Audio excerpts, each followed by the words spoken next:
So you ask, is this happening because hotels may have lost business through, uh, I guess, service accommodation, and they've been converted, and now hotels may have been converted to detention centres, hotels lobbying against SA.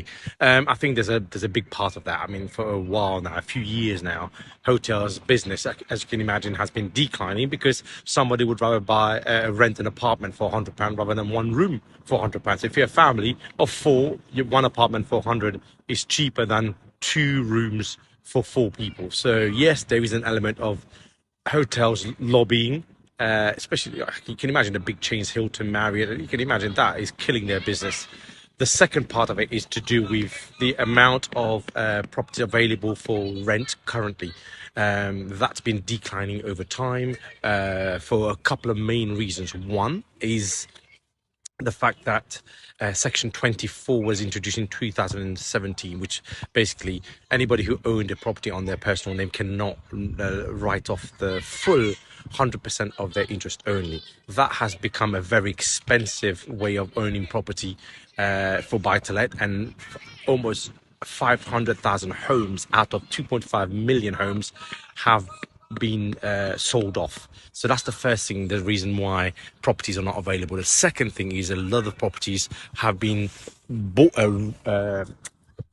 taken on a rent-to-rent basis, which means that a potential rent-to-renter will come to a landlord and say, look, I'll rent your house for £1,000, which is your going monthly rate, and then he would then, or she would take that house and then convert it into an Airbnb or service accommodation, which then they would roughly charge, let's say, £100 a night for that apartment. So even if they rent it for 50% of the time, they will still be clearing a good amount of money, enough to be able to pay the landlord the £1,000, plus on top of that keep, let's say, £1,000 a month, let's say, per property, when you take out the vacancies and everything.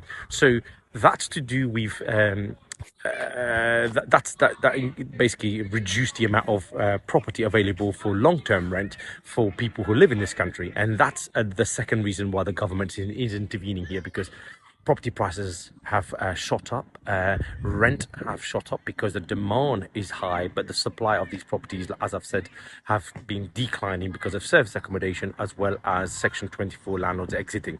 So there's multiple reasons why this is happening, but you can imagine that the overall effect of this will be renters or self-service accommodation will start to reduce in numbers, because a lot of them may not get planning permission, or their mortgage company won't allow them to do it.